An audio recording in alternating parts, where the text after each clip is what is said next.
the Acting Vice Chancellor, Dr. Marukapungaru Sitebia. And I believe he has a copy of the same. One, it was answering the letter issued yesterday calling us for this dialogue. As a students' body, we had demands for us to come down and, have a dialogue with management. One of the demands was revocation of the suspension of the suspended colleagues. Two, revocation of all warning letters to the students in regards to the peaceful demonstration. Three, that the meeting shall not constitute Mr. Marangira Gordon and Professor Isali area. I'm glad they are not here. And four, that the University Council is the policy-making board of the university. Thus, management does not hold the jurisdiction to hold the tuition increment policy and negate the students' electoral reforms on its own. In that regard, the University Council must form part of the engagement since it is the policy-making body with powers to alter policies. And lastly, which was not captured but we've shared it here, that management gives us assurance that all students' properties which were vandalized and students who were beaten up and brutalized by military, they are going to, management is covering their medical bills and they are compensating the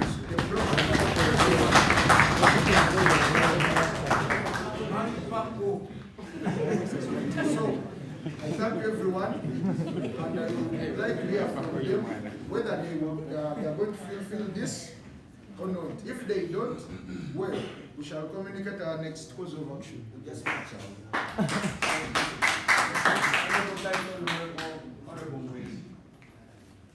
I want 2 members of the gallery.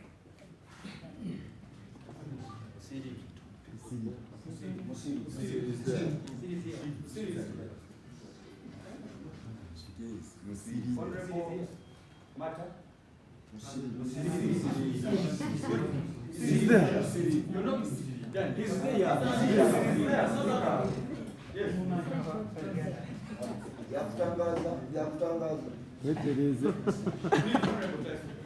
Thank you very much. Protocol observed. Makeri Roy. Now, before I start, I'm so sorry. I'm going to request an apology from the acting VC. An alumnus of this university getting to TV and say students are drug addicts. That is surely the campaign in your own family. If your neighbor if you have a stupid son, you do not like your neighbor's son because he's intelligent. Even when we are taking drugs, it is not so proper to officially announce to the world that Makeri students are drug addicts. That was something so bad.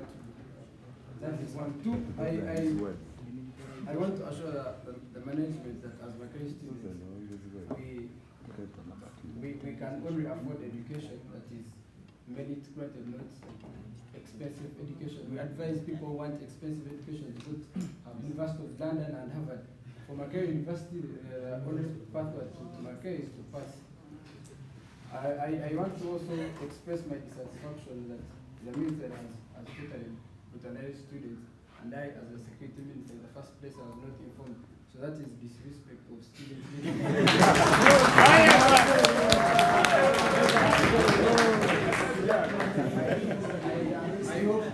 I hope what I'm saying, do not take it in bad faith, but I'm just telling you what is the truth. So, Mr. Vice Chancellor, we humbly request you to start respecting students' leaders. Maybe this will not take so long from Tuesday, or maybe it can always be resolved in one day. And lastly, I want to kindly request that before you get out, we have agreed that what we want is granted. Because when you go out, we don't know what we will do, but we know the next day everything will be sorted. Thank you very much. Thank you very much, Right Honorable Speaker. Now, there is a reason as to why we are not going to compromise on our conditions. See, number one, we are students and administration. Even if we pretend we don't stand on equal footing of negotiation with these people, that is why it is important that they respect these conditions. I think if we arrive at a conclusion, it is not only us and them. There should be a neutral moderator who is going to patch up the two sides. Number three is that we have students who are on suspension. Ladies and gentlemen, I am not a GRC, I'm a minister who was appointed, but the School of Psychology has a GRC. We cannot come here and pretend to be representing people when there is a full constituency. Those people are crying and they have not been represented. We think that is unfair and a deliberate action that the administration does not care about the student leadership.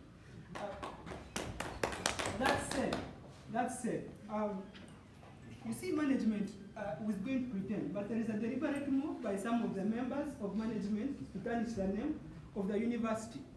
I doubt all these distinguished gentlemen, if he was given chance or him, he would summon the military to beat our people to death. So we think management ought to revise itself and understand that we are human beings like them.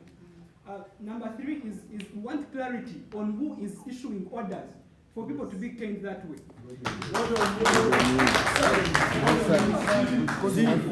repetitively, especially some of us repetitively, especially as have appeared before media, the spokesperson, the PR of management says they are not summoning these orders. But if you had ever gone to one day to rescue anyone, they will tell you their management directives. Yes. So management should pronounce itself on who is in charge of giving directives to murder their would-be children. Having said that, I beg administration finds our conditions is important, and if they are showing good will that they are committed to discuss with us, then they should commit themselves that are going to respect these conditions. The last one, we have members of management here who we don't trust, especially with guild politics. Some have a record of coercing with some members to distort student politics. They are bribed by presidential candidates, and they are asking us to give them power to be in charge of our electoral reforms. That has not been said here, but we are saying that as the guild leadership, we are not giving you a blank check to dictate who becomes our next leader. For you to say that whoever has appeared before the DC, whether they are guilty or not, they cannot stand, is giving yourself a blank check that you can summon anyone to DC so that they don't stand the next election. We therefore think that administration is hell-bent on suffocating the issues of students through controlling how they rule themselves. That said, the head management commits itself that they are willing to arrive at a conclusion. Some of these people are here for a political stand to show the public that you have been demanding that we meet them, we have met them, and they are not agreeing. So we want to know that we are here for serious things and not for positioning ourselves for cameras, that you sat with us and there was nothing that happened. Thank you so much.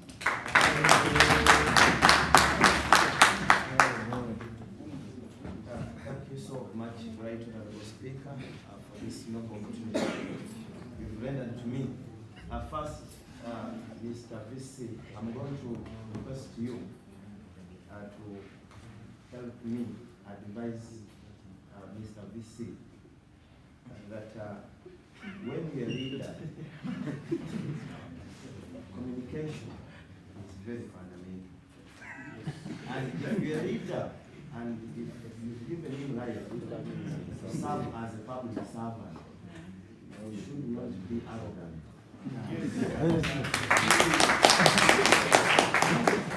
Extremely bad. I don't want to repeat what my colleagues, comrade brothers have said. Honestly, he has stated it all. But you people, I want to tell you something.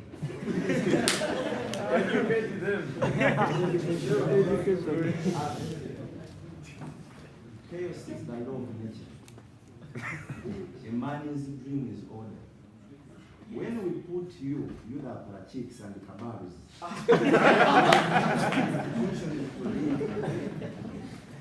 We want that since we've left the jungle law and the formation of who is bigger and who eats the other, we want that you people create order. But when you fail to create that order, this law of nature, which is very violent, will operate. And that is what is happening today. And also, lastly, life is a vicious circle. So when whatever you do today, that is why Direct Kafero says, whoever interprets and articulates Uganda, that abantu bajja kusasulira abantu bakola. So I entirely disagree. When someone makes an order, you get in Lumumba and you beat up students, in that manner. Honestly, we are young, but we've also appointed tremendously to the development of this state. We are not a joke, we are not. And whoever is joking with us, by the way, have fun generation.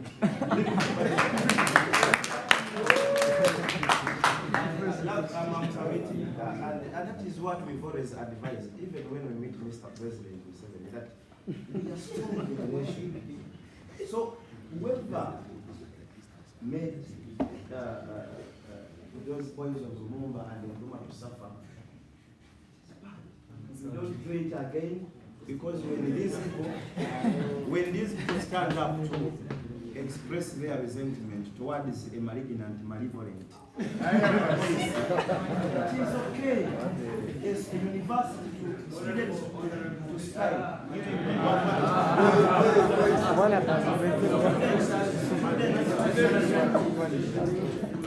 Students to strike in a university, it is very, very normal.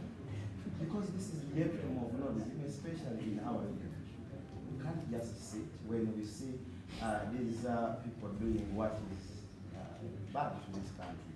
But I feel very bad for what you people did. And whoever was behind it, trust me, I assure you today, we shall work with you, with all the forces we have, whatever we have, we shall try to put you and create order. Thank you so much, Right Honorable Speaker.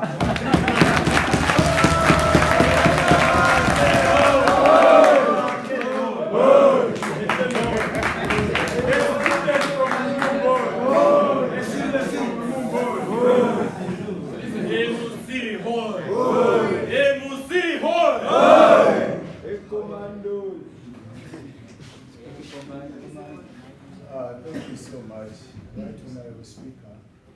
I want to start with a wise man said.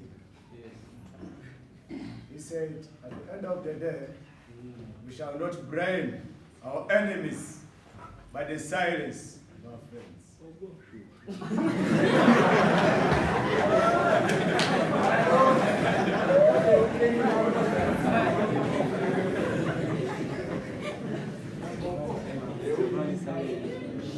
I liked it at the beginning when the Vice Chancellor acting said is a comrade, a colleague. I doubt that statement.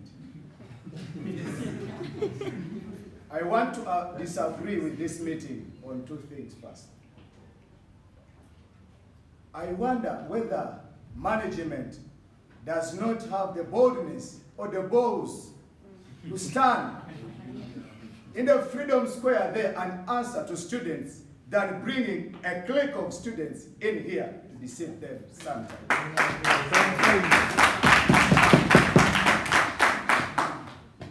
Because I ideally know that a General Assembly is part of our Constitution. And I therefore pray, this is my prayer, if things fail here, we must finish them down there.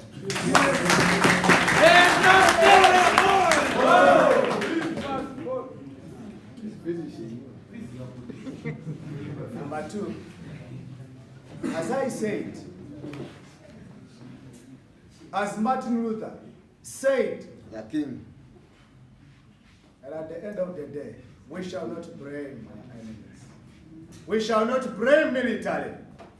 We shall not blame police.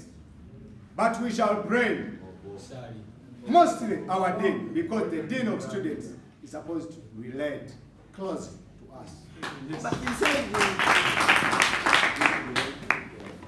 I want to thank the dean in advance. When I was suspended formally, he fought hard, and I'm back. Oh, that means he has not done only harm. He has also done some good.